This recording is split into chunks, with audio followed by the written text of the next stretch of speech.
बंधुओं, ये भी मैंने बताया था कि उस समय में क्षिते प्रतिष्ठित नाम का नगर था और वहाँ पर एक वैद्य के यहाँ पुत्र के रूप में वे जन्मे थे। एक विचित्र संयोग बना। उस संयोग के लिए नीति ग्रंथों में कहा, बहते हुए नदी के जल में अनेक पत्ते और अनेक तिनके प्रवाहित होते हैं, बहते रहते हैं। कभी कभी वो पत्ते, वो तिनके बहते बहते आपस में आकर के मिल जाते हैं। कोई वहाँ व्यक्ति नहीं उन्हें मिलाने वाला, बस संयोग है।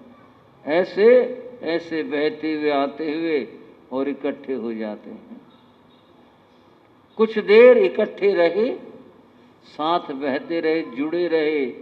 एक लहर आई, थोड़ा सा उछला सा कुछ आया और वो सारे के सारे फिर बिखर गए। कोई इधर गया, कोई इधर गया, कोई इधर गया।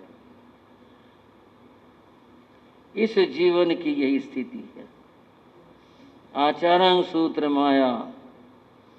कुछ जीव पूर्व दिशा से आते हैं, कुछ जीव पश्चिम से आते हैं, कुछ जीव उत्तर से आते हैं, कुछ दक्षिण से आते हैं, कुछ जीव ऊर्ध्व दिशा से आते हैं, कुछ जीव अधो दिशा से आते हैं।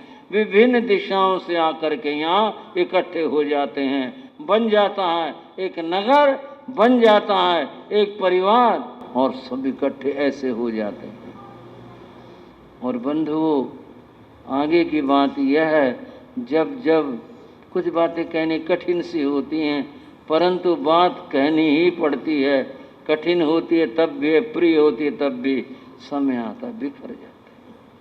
कोई कहीं गया, कोई किसी दिशा को गया, कोई किसी दिशा को गया, सब ऐसे चले जाते हैं, सब ऐसे हो जाते हैं। तिनकों की बात नीति शास्त्र की, तिनके सारे बिखर गए, मिले थे। यहाँ मनुष्य लोक में आए, यहाँ भी इसी तरह से बिखर जाते हैं, मिल जाते हैं, समूह बन जाता है। ऐसे होता है, इस तरह से घटित होता है। धन्य स्वार्थ वहाँ का जीव यहाँ आया और एक वैद्य के यहाँ जन्म हुआ। उसके अनंतर बड़े हुए, शिक्षा सब कुछ हुआ। जैसे पिता वैद्य थे, ऐसे ही पुत्र भी वैद्य बने और यहाँ उनका नाम जीवानंद रखा गया था। क्या नाम रखा गया था? जीवानंद रखा गया था। जैसे यहाँ जीवानंद का जन्म हुआ, ऐसे उस समय में कुछ और आत्माएं भी इधर उधर से कहीं से आती हैं और जन्म लेती हैं। और कैसे और क्यों करके इस प्रकार से बंधुओं, राजा के यहाँ भी पुत्र हुआ, उसका नाम महीधर रखा गया। मंत्री के यहाँ भी घर में पुत्र का जन्म हुआ, उसका नाम सुबुद्धि रखा गया। और बंधुओं, इसी तरह एक श्रेष्ठी के यहाँ पर जन्म हुआ, उसका नाम पूर्णभद्र रखा गया। और एक बंधु सार्थ वहाँ के यहाँ जन्म हुआ, उसका भी नाम इसी प्रकार रखा गया, गुणाकर रखा गया। और एक उनका एक और व्यक्ति, उसका जन्म हुआ श्रेष्ठी के यहाँ। सारे मिलाकर ये और 5 हैं, जीवानंद मिलाकर 6 हैं। ये 6 व्यक्ति, सुनो अद्भुत बात और अद्भुत कथा है। ये विभिन्न स्थानों पर अलग अलग घरों में ये पैदा हुए और न जाने क्या योग बना इनका, ये सारे मित्र हो गए, मिल गए आपस में। राजकुमार भी, मंत्री पुत्र भी, श्रेष्ठी पुत्र भी और सार्थ वहाँ पुत्र भी, सब ये जितने मैंने बताए अभी, ये सारे आपस में मित्र हो गए। 6 मित्रों के एक मंडली हो गई। श्रावक और श्राविकाओं, अब बात सुनो। ये जो मंडली होती हैं और बनती हैं, पहले भी और आज भी, अगर इनका मार्ग सन्मार्ग है तो ये मिल करके जैसे परस्पर हाथ पकड़ करके नदी को पार कर जाएं, आपस में मिल करके। और यदि इनमें दुर्बुद्धि आ जाए, सारे के सारे एक दूसरे को ले डूबे, एक दूसरे को। ये मित्र मंडली के ऐसे विचित्र बात होती है। आपस में यदि सद्बुद्धि है इनमें तो ये बहुत कुछ आगे बढ़ जाते हैं। महात्मा गांधी की बात मुझे याद आई, मैंने उनकी आत्मकथा के अंदर पढ़ी। महात्मा गांधी जब स्कूल में पढ़ा करते थे उस समय कुछ लड़कों से उनकी दोस्ती हो गई। वो आवारा लड़के थे जिनसे दोस्ती हुई, और वो लड़के जो आवारा थे वे जब छुट्टी होनी होती ना उससे पहले ही निकल जाते, और मौका लगता तो वो और उससे पहले निकल जाते। काम पड़ा कभी? आप तो शहर वाले हो, तो गांव वालों की बात है।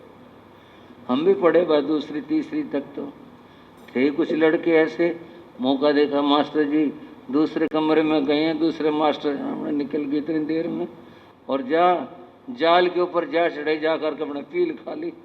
ये होती थी जिंदगी, इस तरह का मामला था। जो थोड़े ढीठ टाइप आवारा हुए बच के अपने निकल गए, और वो अपने साथ एक आधे को और भी, वो एक आधे को और भी साथ में ले जाते। गांधी जी की ऐसे लड़कों से दोस्ती हो गई। वो गांधी से बोले पागल है, पढ़ा लिया मास्टर में, तेरा तुम्हें बैठा रखे हैं, हमारे साथ भाग गया कर। और गांधी जाने लग गए। वो वहाँ जा कर के जंगल के झाड़ियों के कुछ खा लें, कुछ और जो भी कुछ शरारत करनी, इधर उधर फिरना वो कर लें। वे लड़के बीड़ी पीते थे। अब मैं संगति की बात बता रहा हूँ, बीच में आ गई बात, ध्यान में से बता रहा हूँ। वो बीड़ी पीते थे। गांधी को बोले गांधी तू बीड़ी पिया कर। बोले ना ना हमारे ना कोई पिता, हमारे पिताजी मारेंगे बीड़ी। बोले पिताजी को कोई बताने जाएंगे हम, कौन बताएगा उनको, बीड़ी पिया कर तू। बोले इससे क्या होता है? साथी बोले इससे मूछें जल्दी आ जाती हैं, बीड़ी पीने से मूछें जल्दी आ जाती हैं, और जब बड़े मूछें आ जाती हैं ना फिर बड़े हो जाते हैं, फिर हमारे को कोई कुछ नहीं कह सकता, कोई नहीं रोक सकता हमारे को। ये बात समझ में आ रही है। एक लड़के ने अपने पिता से पूछा पिताजी मैं बड़ा कब होऊंगा? बोले क्या बात है? बोले जब मैं बड़ा हो जाऊंगा ना फिर मेरे को मम्मी से पूछ के नहीं जाना पड़ेगा, अपना आप चला जाया करूंगा। बोले बेटा इतना बड़ा तो मैं भी नहीं हुआ अभी, इतना बड़ा तो मैं भी नहीं हुआ, मेरे को भी पूछ के जाना पड़ता भी नहीं हुआ मैं। गांधी को वो लड़के बोले मूछें आ जाती इसे जल्दी।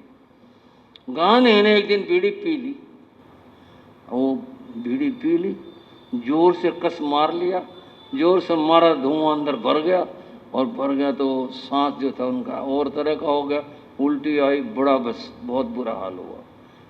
गांधी जब उसकी तबीयत ठीक हुई बोले तुमने तो मरवा दिया था मेरे को, मैं तो आज मर जाता, मेरे ये हो गया, मेरे ऐसे भर गया, मेरे उल्टे आ गए। तो पागल है गांधी, तेरे को अकल तो कुछ है नहीं। बोले क्यों?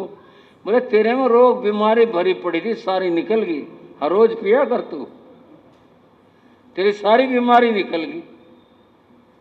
और ये बात भी समझ में आ गई, हर रोज पीनी शुरू कर दी, आदत पड़ गई। ऐसे व्यक्ति सीखता है साथियों से, बुराई सीखता है, और अच्छी मंडली हो तो अच्छी बातें सीखता है, दोनों तरह की बातें सीखता है। गांधी जी ने कहा फिर मेरे पिताजी को पता चला, पिताजी ने मेरे को डांटा भी, धमकाया भी, और उसके बाद मैंने उनकी मंडली को छोड़ दिया, और फिर मैंने कभी बीड़ी नहीं पी। बंधुओं साथी जब मिल जाते हैं, अगर वो नेक और भले हैं, अच्छे हैं, तो अच्छी बात जीवन में आती है, जीवन का निर्माण होता है, जीवन अच्छा बन जाता है। और अगर कहीं पर बंधुओं वो अंतगढ़ शास्त्र में आता ना, वो 6 साथियों की मंडली थी, ललित गोष्ठी, कहीं ललित गोष्ठी बन गई ना तो जीवन का विनाश होता है। ऐसा मामला साथियों का है। यहाँ 6 साथी मिले, 6 नेक थे, भले थे, सज्जन थे, अच्छा करने वाले थे, आपस में मिलते बैठते, प्रेम और प्यार की बातें होती, कोई बुराई, कोई ऐब, कोई गलत बात वहाँ नहीं थी। एक दिन 6 साथी जीवानंद का जो वैद्य जहाँ बैठता था, आज की भाषा में क्लिनिक, उस भाषा में दुकान थी, वहाँ सारे बैठे थे मिल करके, बैठे हुए थे, आपसी बात हो रही थी, आनंद की बातें हो रही थी। तभी एक साधु उनके दुकान के आगे से गुजरा, जीवानंद के दुकान के आगे से गुजरा, और जब कोई गुजरा एक छाया से पड़ती है, सबका ध्यान उधर गया, सबने देखा। अब दुकान के आगे से गुजरने में समय कितना लगता है, 5-7 कदम, वो कितना होगा, वो आगे से निकल गया। वो बात फिर शुरू हो गई, जो आपस में बात कर रहे थे। उन साथियों ने जीवानंद से एक प्रश्न किया, जीवानंद तेरा कोई फायदा है? जीवानंद बोला, क्यों, क्या बात होगी? मेरा फायदा, मेरा नुकसान क्या? मैंने किसी को नुकसान तो पता नहीं, पर तेरा कोई फायदा है ये बता। बोले भाई बात बताओ फायदे की, नुकसान की, फिर तो मैं बताऊंगा मेरा फायदा है या नहीं है। बोले अब एक यहाँ सामने से एक साधु गुजरा था, जिनकल्पी साधु था, एक साधु गुजरा था, तूने देखा? बोले हाँ देखा था। क्या देखा? बोले कोढ़ फूटा हुआ था उसको, और उसके शरीर के बहुत मक्खियाँ बैठी हुई थी, कितनी बुरी तरह से वो शरीर सड़ा हुआ था उसका, कोढ़ के मारे देखा था। बोले फिर क्या फायदा हुआ तेरा? तो वैद्य है, तेरे वैद्य होने का क्या फायदा हुआ बता? काहे का वैद्य है तू, जब तेरे मन में इतनी भी दया नहीं आई? भाई एक साधु गुजरा, साधु है ना, साधु के पास इलाज कराने के लिए पैसे नहीं होंगे, तभी तो बेचारा इतना कष्ट पाने लग रहा है, और उसके पास तो कपड़े तक भी नहीं, और तू यहाँ बैठा, तेरे मन में ये नहीं आई इसका इलाज कर दें? जीवानंद बोला आई थी, इलाज के बाद मन में आई थी। बोले फिर यहाँ बैठा क्यों है? जब तेरे मन में ये बात आई कि इलाज कर दें, फिर यहाँ बैठा क्यों है? बोले भाई दोस्तों बात सुनो, मैंने देख लिया, एक नज़र में देख लिया मैंने, क्या बीमारी है, क्या मामला है, मैंने समझ भी लिया। इसका उपचार करने के लिए 2 चीज़ें चाहिए, वो आज इस समय मेरे पास नहीं है, और जब वो चीज़ ही नहीं है, यूं ही कुछ दवा देने का तो कोई मतलब नहीं हुआ। मैंने कोई पैसे नहीं कमाने, कुछ नहीं कहा, कुछ ही ऐसे कह दूं, ऐसे दे दूं, ऐसा कुछ नहीं हुआ। तो वो चीज़ होती तो मैं इलाज कर देता। बोले क्या चीज़ नहीं है? बोले इसके लिए एक तो लक्षपाक तैल चाहिए, लक्षपाक, ऐसा तेल जिसके बनाने में 1 लाख दवाएं जो है डाली जाएं, फिर पकाया जाए, फिर ऐसा किया जाए, वो लक्षपाक तैल कहलाता है। वो लक्षपाक तैल हो एक तो, और बोले और क्या? बोले एक रतन कंबल। बोले वो क्या चीज़ है रतन कंबल? भाई एक कंबल ऐसा होता है जो जिसके ओढ़ने से जो है बीमारी, रोगाणु उसके अंदर आ जाते हैं, वो ऐसा होता है। तो इसलिए मेरे पास न रतन कंबल है, न मेरे पास के अंदर लक्षपाक तैल है, मेरे पास दोनों में से कोई चीज़ नहीं, इसलिए मैं क्या इलाज करूं? अगर ये दोनों चीज़ें तेरे को ला के दे दें तो हम ला के दे दो, मैं भी इलाज करूंगा इस साधु का, और तुरंत मैं ठीक करूंगा। बोले हम ला देते हैं। बोले ले आओ, और मैं भी आज इलाज कर दूंगा इसका। ठीक है चलो भाई, अपन लाते हैं। 5 मित्र, छठा तो जीवानंद था तो वहाँ रह गया, 5 मित्र चले गए। वे कहाँ मिलेगी, कौन सी दुकान मिलेगी? उस समय तो पंसारी लोग होते थे, आजकल तो फिर मेडिकल वालों की दुकानें हैं, पंसारी।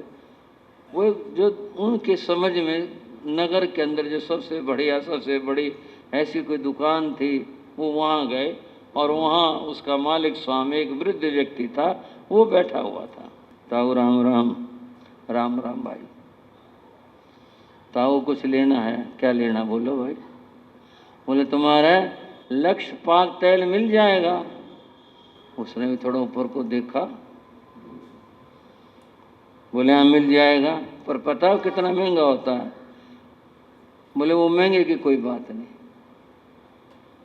बोले ले जाओ, मेरे पास है। वो उठा, जहाँ भी रखा था, जिस चीज़ में रखा था लेकर के आया, बड़े संभाल करके। बोले लो, कितना चाहिए बताओ। बता दिया, भाई एक आदमी के इलाज के। बोले तुम ये तो बताओ, इतना महंगा ले रहे हो, ये पता क्या है? ये लक्ष्य पाक तेल ये है 1 लाख रुपए का है। कभी तुम धोखे में हो कि भाई यूँ ही होगा, 1 लाख रुपए का है ये। बोले कोई बात नहीं, 1 लाख रुपए का भी ज़्यादा हो हम लेकर जाएंगे। बोले ठीक है, ले लो। राजकुमार ने तत्काल सूचना दी भाई घर के ऊपर अपने यहाँ पर कि भाई लाख रुपए जो हैं वो आए और रुपए आ गए।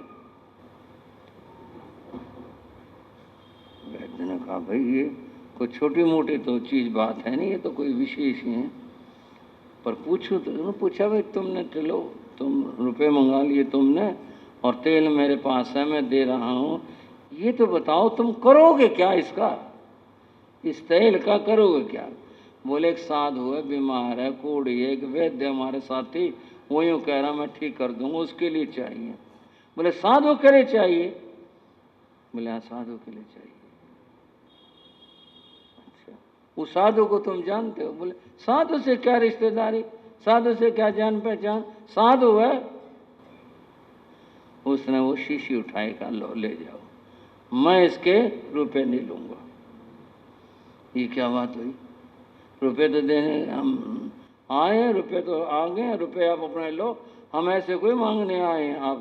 बोले देखो ये ले जा रहे साधु के लिए, मैं तो हैरान हूँ तुम्हारे जैसे युवक और तुम्हारे मन में सेवा की भावना और इतनी उत्तम भावना, तुम तो मुझे लगता है बहुत भव्य आत्मा हो, बड़े उत्तम आत्मा हो, इतना तुम्हारे अंदर भाव है सेवा करने का कि भी कितना भी महंगा हम तो सेवा करेंगे।